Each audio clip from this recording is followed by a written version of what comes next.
Pastor Naveed Malik खुदावन की अजीम और बैनुल अक़वामी शोहरत याफ्ता खादिम हैं। आपकी उर्दू और अंग्रेजी में कुतुब, अहद जदीद की तफसीर, यूट्यूब पर 1000 के करीब पैगामात, कई मुश्किल तरीन सवालात के जवाबात और बाइबल मुकद्दस के मुफ्त ऑनलाइन कोर्सेज के लिए विजिट कीजिए www.newlifeinstitute.org। खुदावंद आपके साथ। खुदावंद खुदा जो हम्द और सताइश और तारीफ के लायक है, जिसका राज अबदी है, उस खुदावंद के बुजुर्ग मुकद्दस और जलाली नाम में खुदा के लोगों आज शब आप सब की खिदमत में सलाम अर्ज करता हूं और इस समा के लिए शुक्रगुजारी करते हुए चाहूंगा कि हम आज फिर से अपने कानों को खुदावंद के कलाम के सुनने के लिए खोल लें, अपने जहनों को कि इस कलाम को हम समझ पाएं और अपने दिलों को कि इसमें इसे रख सकें और उसके मुताबिक हम अपनी अमली जिंदगी गुजारने वाले हों। परस्तारो, आप जो हमारे साथ इस स्काइप आईडी पर प्रस्तुत करते रहे, मीटिंग प्रिजाइड की, दुआएं की, मैं आपके लिए खुदावंद के हुजूर ढेरों बरकत मांगता हूं। आज के दिन हम बाहम मिलकर ऑनलाइन ज़बूर की किताब का मुतालिया कर रहे हैं और हम अभी ये जो ज़बूर की किताब है इसके इख्तितामी मज़ामीर पर गौर कर रहे हैं और याद रहे कि ये मज़ामीर दर हकीकत वो गीत हैं जो खुदावंद के बड़े बड़े कामों के किए जाने के लिए खुदावंद के हुजूर शुक्रगुजारी, खुदावंद की हम्द और खुदावंद की सताइश के लिए है।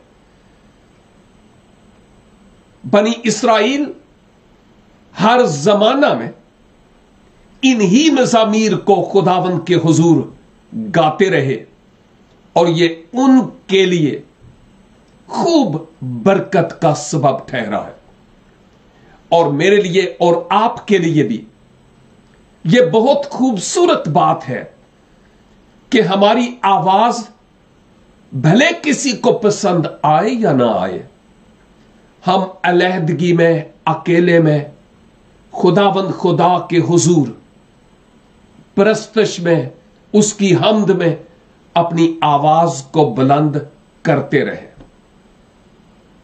क्योंकि हमारे आसमानी बाप को हमारा उसके हुजूर तमजीद करना भला लगता है।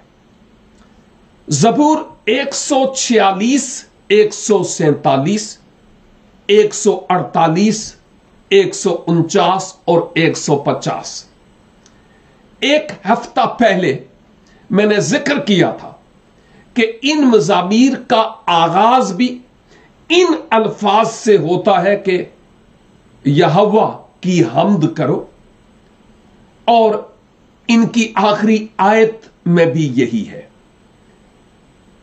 ये पांचों मज़ामीर शुरू भी इन अल्फाज से होते हैं, उर्दू में खुदावंद की हम्द करो, और हर ज़बूर का इख्तिताम भी इसी जुमले से होता है, खुदावंद की हम्द करो। और हम आज 148 ज़बूर पर हैं। गुज़रे कल हमने एक और खुदावंद के खादम से पहली 4 आयात पर सीखा था। आज मैं अगली 4 आयात पर आपसे बात करूंगा। अगरचे इन 4 आयात के बाद भी तकरीबन वैसी ही बातें हैं, लेकिन फिर भी मैं इस वक्त की नजाकत को मद्देनजर रखते हुए 5, 6 और 7 और 8 इन 4 आयात को आपकी खिदमत में रखूंगा। याद रहे कि ये जो ज़बूर है, इस ज़बूर में असल में जो जबूर नवीस है, इंसानी मुसन्निफ, यूं लगता है कि वो आसमान और जमीन के बीच में कहीं है। मैं सिर्फ इन आयात की रोशनी में मैं बयान कर रहा हूं।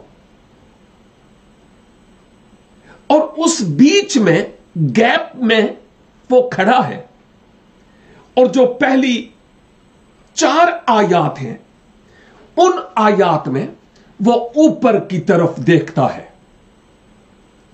और हम सीख चुके हैं कि वो कहता है, आसमान पर खुदावंद की हम्द हो, बुलंदियों पर उसकी हम्द हो, फरिश्तों उसकी हम्द करो, उसके लश्करों उसकी हम्द करो, सूरज और चांद उसकी हम्द करें, नूरानी सितारों उसकी हम्द करो, और फिर ए फलकुल अफलाक उसकी हम्द करो। और फजा से मुखातब है कि तू भी और फजा का पानी भी खुदावंद की हम्द करे। और फिर जब आयत 5 और 6 की बात आती है तो सुनिएगा, क्योंकि यहां से ही मैं बात करूंगा। यहां वो कहता है, ये सब खुदावंद की हम्द करें, क्योंकि उसने हुक्म दिया और ये पैदा हुए। और फिर आगे, उसने उनको अब्दुल आबाद के लिए कायम किया है, उसने अटल कानून मुकर्रर कर दिया है। जमीन पर से खुदावंद की हम्द करो। याद कीजिए, मैंने कहा था पहली 4 आयात में यूं लगता है कि जबूर नवीस ऊपर की तरफ देखता और फलकुल अफलाक और अजराम फलक और समावी मखलूक से, रूहानी मखलूक से बोलता और कहता है कि तुम खुदा की हम्द करो। और अब वो नीचे की तरफ, जमीन की तरफ देखता है, और फिर वो 7वीं आयत से कहता है, जमीन पर से खुदावंद की हम्द हो, ए दहाओ और सब गहरे समुंदरों, ए आग और ओलो, ए बर्फ और कोहर, ए तूफानी हवा जो उसके कलाम की तामील करती है। और फिर यूं आगे बढ़ता चला जाता है कि और कौन कौन इस धरती पर खुदावंद की हम्द करे। एक खूबसूरती, बहुत सारी खूबसूरतियों में से इस जबूर और इस हमदिया गीत में जो मुझे नजर आती है वो ये है कि जबूर नवीस खा वो अजराम फलक हैं या मखलूकातुल अर्ज, उन तमाम को एक काम करने के लिए कहता है। क्या काम भला? ये कि तुम खुदावंद की हम्द करो। और बाय द वे, क्या खुदा ने यही नहीं कहा अपने लोगों के बारे में? यसाया 43 बाब और उसकी 21 आयत में कि मैंने इन लोगों को अपने लिए बनाया कि वो मेरी हम्द करें। यहां सिर्फ लोगों की बात है, लेकिन जबूर की किताब में हम अजराम फलक, फलकुल अफलाक और धरती की तमाम मखलूकात को दावत दी जा रही है कि तुम खुदावंद खुदा की हम्द करो। और एक और बात, मुझे तो यूं लगता है कि जैसे जबूर नवीस एवेंजलिज्म कर रहा है, बिशारत दे रहा है आसमान को भी और जमीन को भी कि यावे खुदा की हम्द करो, क्योंकि उसने ये सब कुछ इसलिए बनाया कि उसकी हम्द की जाए। और तारीफ और इज्जत और बुजुर्गी के लायक कोई मसनूई माबूद नहीं है, बल्कि वो लासानी खालिक के कुल और कायनात का वाली है। उसकी हम्द और उसकी सताइश करने के लिए ज़बूर नवीस मदऊ करता है, दावत देता है। अहदे अतीक में और इवन रोमन एम्पायर्स में, रोमी दौर में भी हम देखते हैं कि कई ऐसे रोमी शाहान थे, राजे, जिन्होंने अनल हक होने का दावा किया, फिरौन से लेकर रोमी दौर तक। डायोक्लिशन या दियोक्लितान उनमें से एक था जिसने मैं खुदा हूं कहा। और क्या नबूकत नजर ने भी ऐसा ही नहीं किया?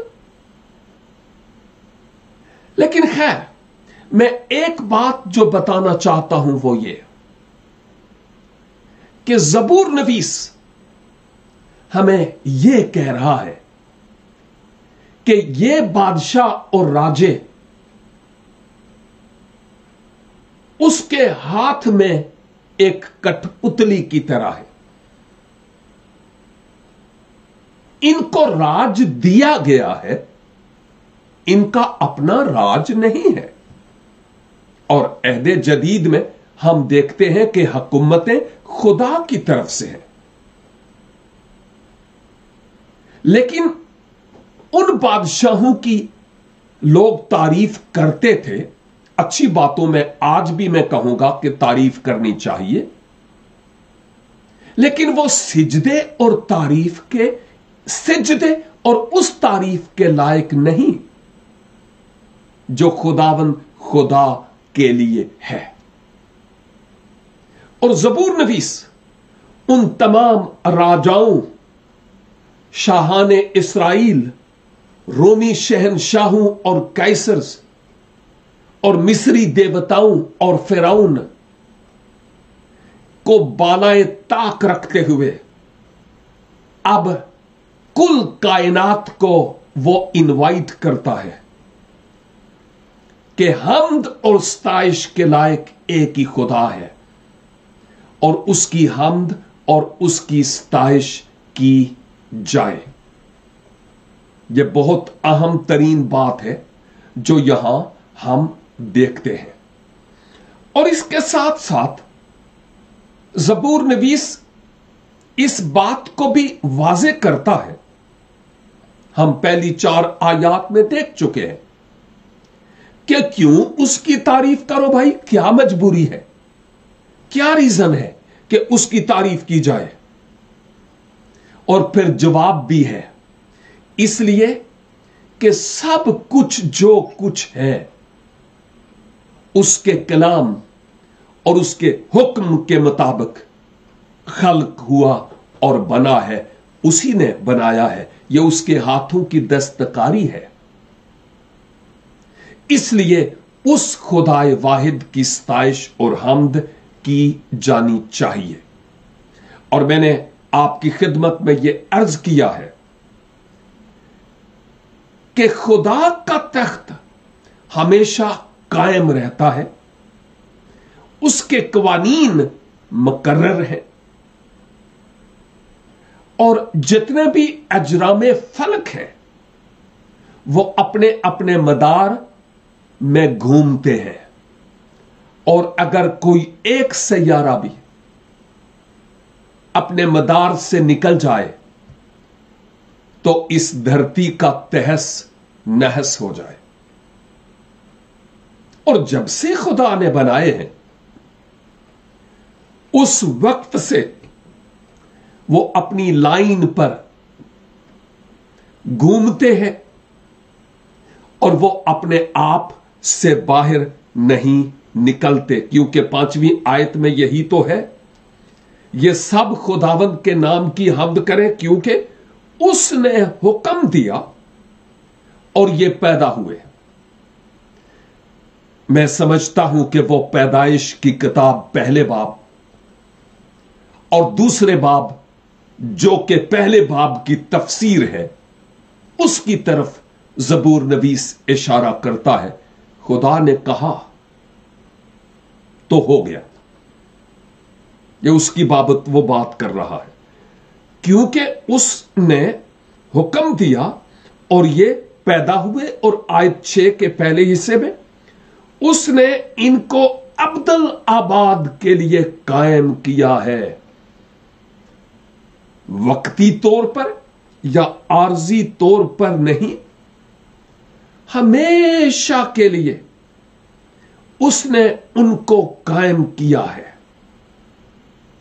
जब तक के आफताबे सदाकत मेरा और आपका निजात दहंदा शहरे यरूशलेम में खुद वो मंबाए नूर के तौर पर ना हो, जिसके सामने सूरज और चांद मांद पड़ जाएंगे।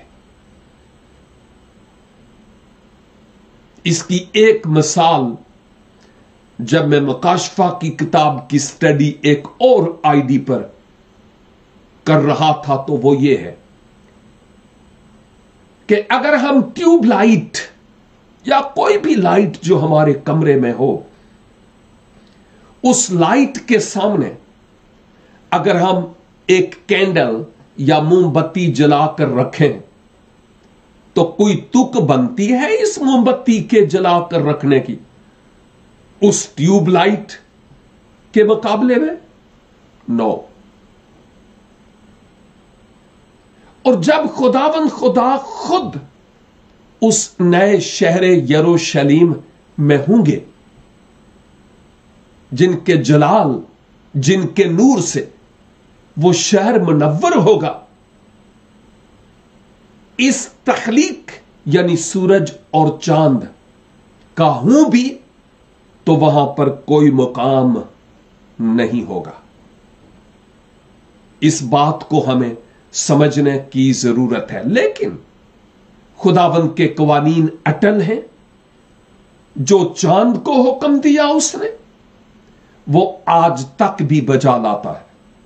जो सूरज को हुक्म दिया, वो आज तक बजा लाता है।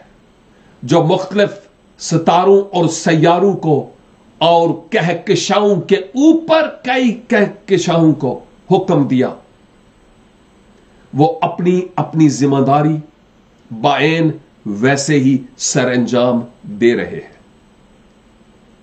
और ज़बूर नवीस उन सब से मुखातब होकर कहता है,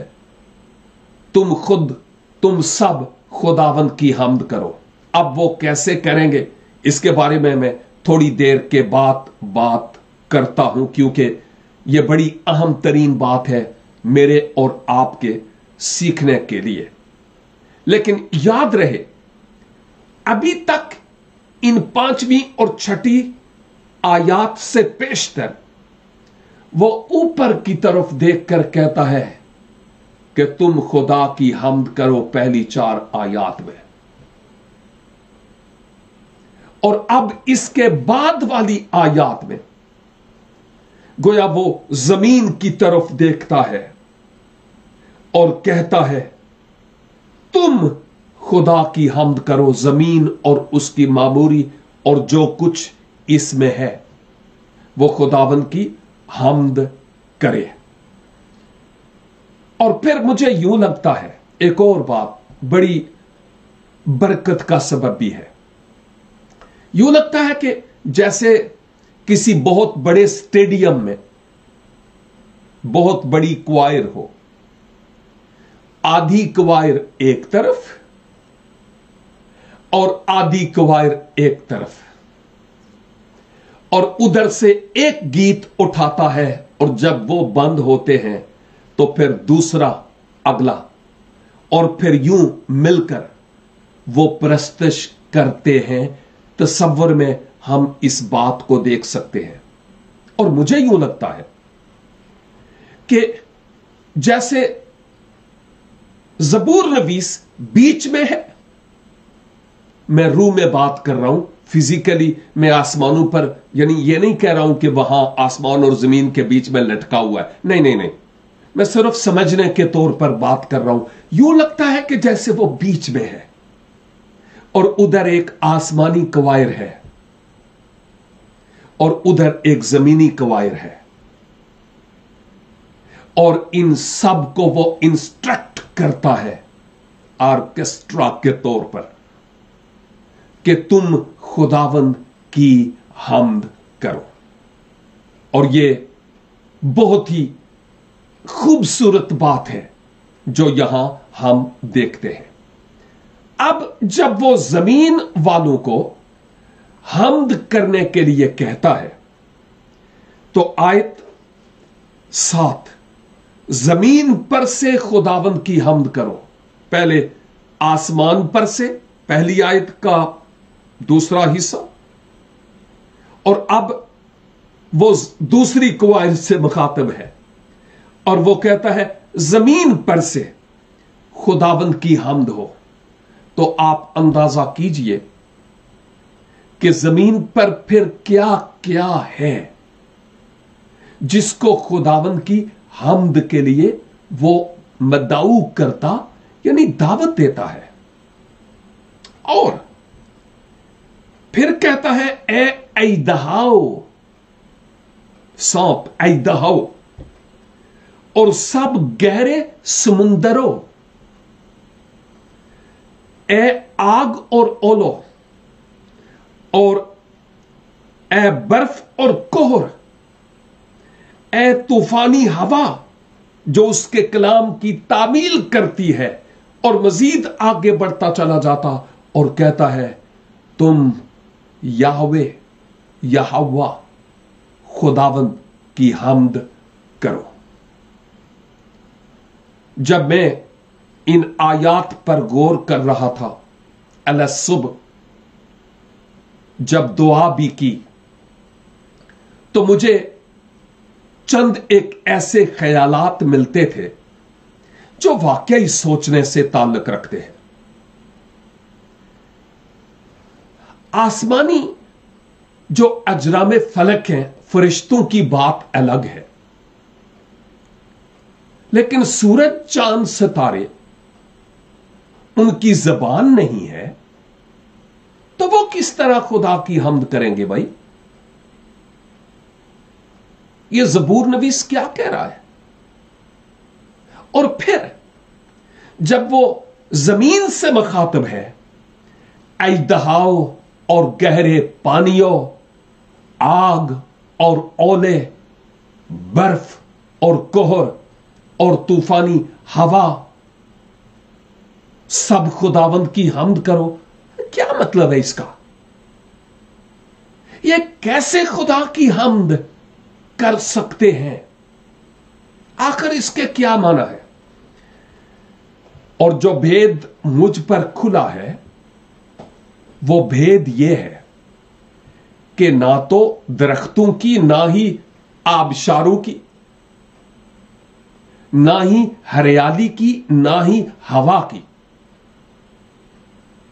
ना ही तूफानी हवा की, और ना ही समुद्रों की, ना ही आग और ओलों की, ना ही अफलाक और आफताबो महताब और सयारगान की जबान होती है, किसी की भी जबान नहीं होती।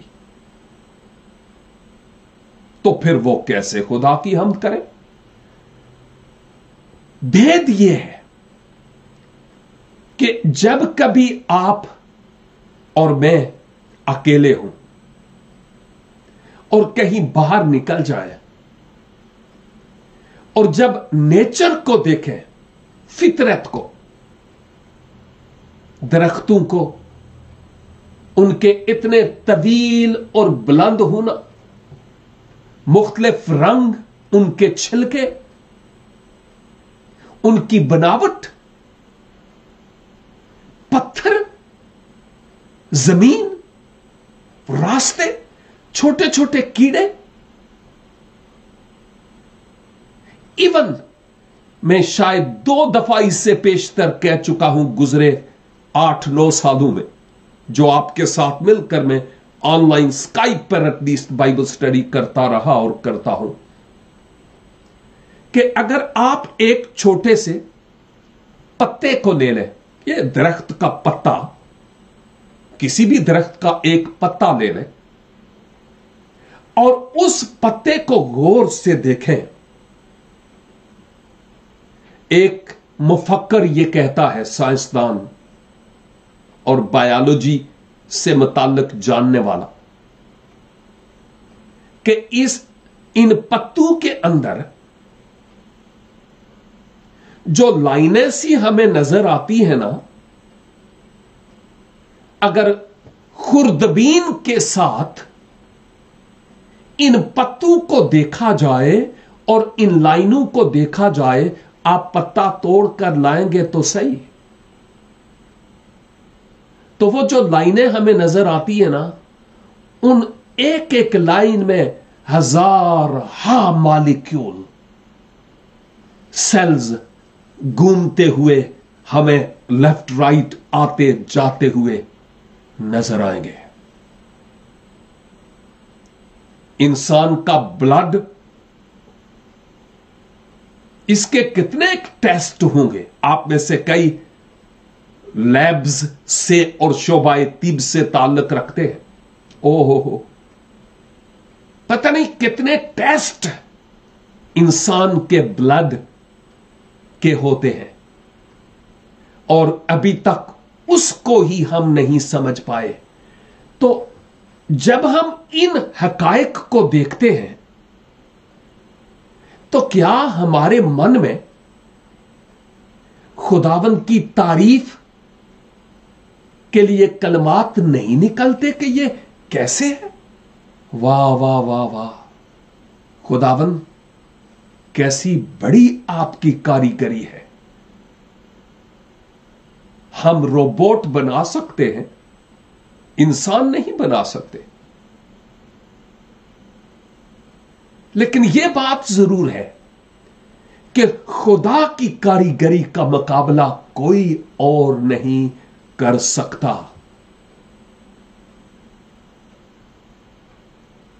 और जब हम इन दरख्तों को, चांद सितारों को देखते हैं, अगर आप जो ज्योग्राफी है, ज्योग्राफिया, उसके एतबार से अजराम फलक के बारे में कोई फिल्म देखें या नेचर से मुताल्लिक कोई फिल्म, आप हक्के बक्के हो जाएंगे भाई, कि खुदा ने ये कैसे सब कुछ बगैर किसी रस्सी के फिजा में मुअल्लक किया हुआ है, लटकाया हुआ है। How it's possible? वो बोलते नहीं हैं, लेकिन उनका वहां होना गोया हमें आमादा करता है कि हम उनके लिए के अजीब तरीका से बने हैं, खुदावंद की हम्द करने वाले हों। तो गोया हमें यूं लगता है कि वो जो दरख्त हैं या पानी है या हरियाली है या चांद है या कहकशाएं हैं या सूरज है, अजराम फल्क और धरती और ये समुंदर, ओह, जब हम इनको देखते हैं तो हमें यूं लगता है कि वो हमारी तवज्जो को अपनी तरफ अट्रैक्ट करते हैं, गिरफ्त करते हैं हमारी तवज्जो को। बोलते नहीं हैं, लेकिन हमारी तवज्जो को गिरफ्त करते हैं कि हमारे बनाने वाले पर निगाह करो कि वो कैसा बुजुर्ग और आली है, कैसा बुजुर्ग और आली है। 3 हिस्से पानी और 1 हिस्सा जमीन। अगर खुदा का कंट्रोल ना होता तो यह दुनिया कब की गर्क हो चुकी होती। क्या ये बातें हमें इस तरफ माइल नहीं करती कि ये तमाम चीजें हमें खालिक खुदा की हामद और सताइश करने के लिए माइल कर रही है। ज़बूर नवीस शायरी की जबान में उनको हामद करने के लिए कह रहा है, अगरचे वो बोलते नहीं, लेकिन जब वो हमारी तवज्जो को अपनी तरफ अट्रैक्ट करते हैं तो गोया ये इसी बात की दलील है कि वो खुदा की यूं हम्द करते हैं कि हम अपनी तवज्जो उनकी तरफ लेकर जाते हैं कि हमारा खुदा कितना महान है। रही बात आग और ओलू, बर्फ और कोहर और तूफानी हवाओं की, ये सब खुदा के हुक्म की तामील करते हैं। अगर खुदा दरियाए नील को हुक्म दे और मिस्र के पानियों को, तो वो तमाम तामील करते हैं और वो खून में बदल जाते हैं। अगर खुदा हुक्म दे तो जश्न के इलाका के अलावा बाकी तमाम पर ओले बरसें, आग बरसे, लेकिन जश्न का इलाका महफूज रहे। अगर खुदा चाहे तो सदूम और अमूरा पर आसमान से गंधक और आग की बारिश हो और बाकी इलाके महफूज रहे। अगर खुदा पानियों को हुक्म दे तो बुजुर्ग नूह के वक्त के तमाम लोगों को खुदा के हुक्म की तामील करते हुए मिटा सकता है और मिटा डालता भी है। जमीन को हुक्म दे तो वो कोरा जैसे बागियों को हड़प कर जाए और निकल जाए। मिस्रियों के देवताओं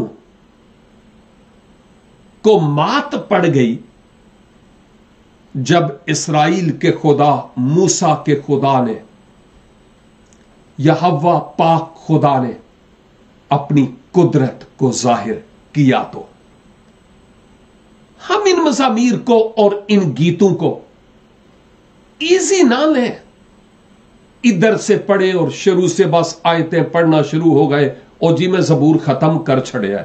नहीं नहीं, यह खुदा के कलाम के साथ बेइंसाफी होगी। आहिस्ता आहिस्ता, आयत बा आयत खुदावंद के कदमों में बैठकर सीखें और खुदा की अजमत और बुजुर्गी आपको खुदा के कलाम में बड़े खूबसूरत अंदाज से नजर आएगी। मेरे अजीज भाइयों और बहनों, आए हम ज़बूर नवीस की इस इनविटेशन को कबूल करें और अपनी जबान से, अपने मुंह से, अपने धन से खुदावंद के नाम को मुबारक कहने वाले हों।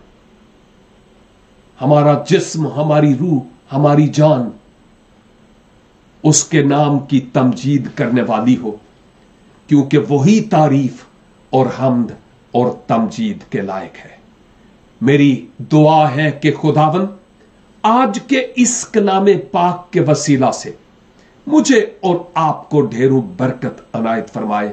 क्यों ना हम शुक्रगुजारी करें इस कलाम के लिए और खुदावंद की तारीफ करें। रब्बुल अफवाज, हम दिल की गहराइयों से ममनून हैं आपके इस जिंदगी बख्श कलाम के लिए जो आज आपने हमसे किया, और ये गहरी गहरी बातें हम पर अया की है। खुदा रूह आपका शुक्र अदा करता हूं। ऐ खुदावंद, मुमकिन कीजिए कि हम भी इस एवेंजलिज्म के काम को, इस बिशारती काम को आम करते चले जाएं, ताकि कौमों और उम्मतों की तवज्जो आपकी तरफ हो और वो जान सकें कि यीशु मसीह ही वाहिद दरवाजा है और राह है इसके अलावा कोई और नहीं। ऐ खुदावंद, हम गैर कौमों के लिए दुआ करते हैं, उनके दिलों, उनकी सोचों, उनके ख्यालों को आप तब्दील कीजिए। मीडिया के जरिया, इस कलाम के जरिया, दुआ और रोया के जरिया आप उनसे हम कलाम हों, ताकि वो आपकी तरफ रुजू लाएं। उनके तमाम बंधनों को यीशु नासरी के नाम से आप तोड़ दीजिए। खुदा बाप, आज उन तमाम बीमारों को जिनके नाम ऑलरेडी हमारे पास हैं और फेसबुक के कई पेजेस पर लिखे भी जा रहे हैं, आप उनकी बीमारियों को जानते हैं। मसीहा के कुदरत वाले नाम में उनको आप शिफा अनायत फरमाइए। वो जो मुख्तलिफ तरह से मायूस हैं, टेंस हैं, परेशान हाल है, मसीहा आप अपने कुदरत वाले नाम में मौजज़ा कीजिए और अपने लोगों की जिंदगी में भले दिन फेर लाइए। हमारी इस शुक्रगुजारी को सुनिए और कबूल कीजिए। मसीह खुदावंद के जलाली और बुजुर्ग नाम के वसीले से हम ये दुआ मांगते हैं। आमीन एंड आमीन। खुदावंद आप सबों को और मुझे भी इस कलाम के वसीला से ढेरों बरकत बख्शे। मुमकिन है कि फिर मिले जब खुदावंद की पाक मर्जी होगी। तब तक कलाम की जुगाली करते रहिए। God bless you.